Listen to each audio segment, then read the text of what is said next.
दोस्तों, अगर आपको ये समझ आ जाए कि स्मार्ट मनी अपने ऑर्डर्स एग्जैक्टली कहाँ फिल करने वाले हैं, तो आप भी अपने ऑर्डर्स वही फिल करके अच्छा प्रॉफिट बना सकते हो। इसलिए आज हम यूज करेंगे ऑर्डर ब्लॉक प्लस FVG यानी fair value gap trading strategy को समझेंगे, जो कि स्मार्ट मनी के बहुत इंपॉर्टेंट कॉन्सेप्ट है। वीडियो एंड तक देखना, वरना बिना समझे ट्रेड करते रहोगे और लॉस भी।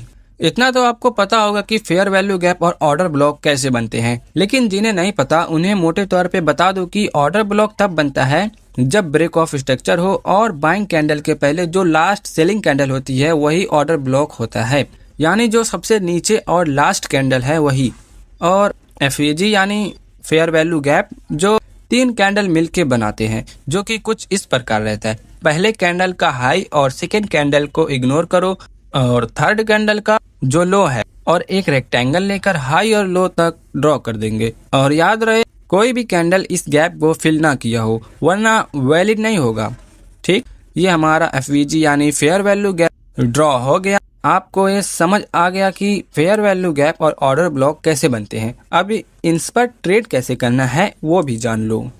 जब आप गलत ऑर्डर ब्लॉक या गलत टाइम फ्रेम चूज कर लेते हैं तो रियल ऑर्डर ब्लॉक मिस हो जाता है, स्टॉप लॉस हिट होता है। कुछ कॉमन मिस्टेक्स हैं: too low time frame, 1 hour से सीधा 1 मिनट पे चले जाना, वीक कैंडल चूज करना जिसमें डिस्प्लेसमेंट या इम्बैलेंस नहीं है, already mitigated order block pick करना, जोन पहले ही टच हो चुका है, अपोजिट कैंडल रिफाइन कर लेना, बुलिश ऑर्डर ब्लॉक के अंदर बियरिश कैंडल ले लेना। इन सब की वजह से आप रॉन्ग रिफाइनमेंट एंट्री ले लेते हो। अब सही तरीके से कैसे रिफाइनमेंट करें? हायर टाइम फ्रेम से लोअर टाइम फ्रेम पे जाओ, 1 आवर, 15 मिनट या 5 मिनट। स्ट्रॉन्ग डिस्प्लेसमेंट के बाद वाला ऑर्डर ब्लॉक लो, जोन अभी तक मिटिगेटेड ना हुआ हो, कैंडल क्लीन और इम्बैलेंस के साथ हो। रिफाइनमेंट एक्यूरेसी बढ़ाता है, लेकिन गलत रिफाइनमेंट ट्रेड खराब कर देता है।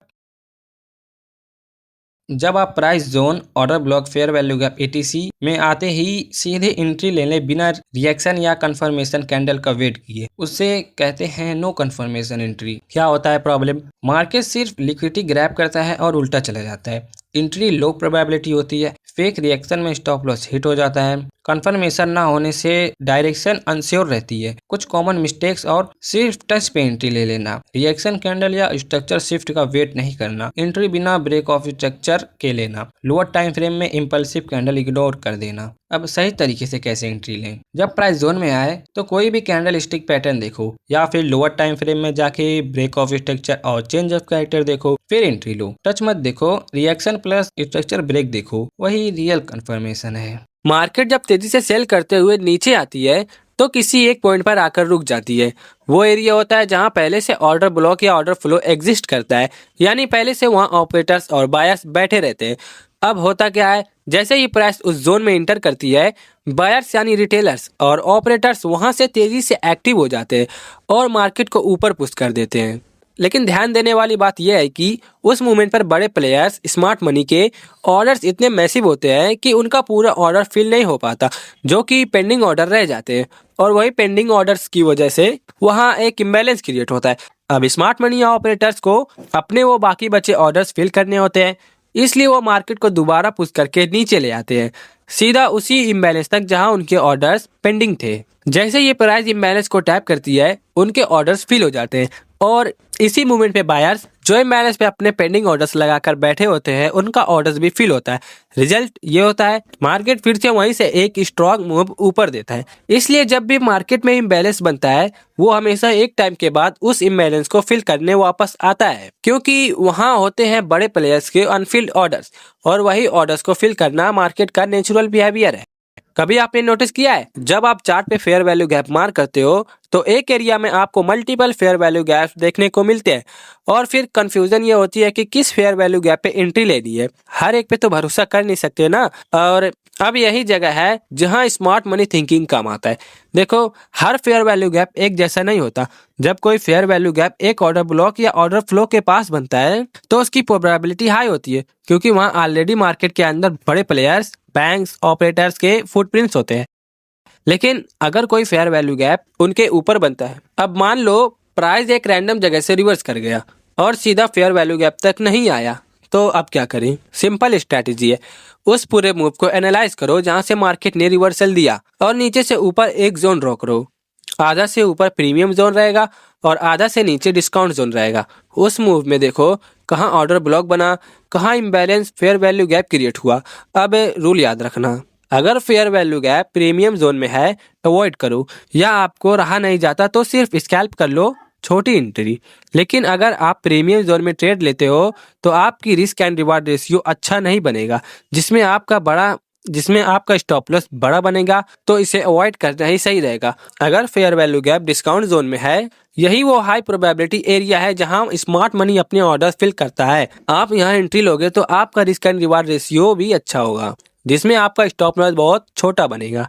क्योंकि भाई प्रीमियम जोन में एंट्री लेने का मतलब होता है रिस्क ज्यादा और रिवार्ड कम, जबकि डिस्काउंट जोन में रिस्क छोटा और रिवार्ड बड़ा मिलता है। और यही तो ट्रेडिंग का रियल गेम है। तो जब भी आप मल्टीपल फेयर वैल्यू गैप्स देखो, बिना सोचे समझे हर एक पे एंट्री मत लो। देखो कौन सा फेयर वैल्यू गैप एक ऑर्डर ब्लॉक या ऑर्डर फ्लो के पास है और कौन से जोन में बनता है, प्रीमियम या डिस्काउंट। यही डिसाइड करेगा कि आपका ट्रेड ट्रैप बनेगा या जैकपॉट।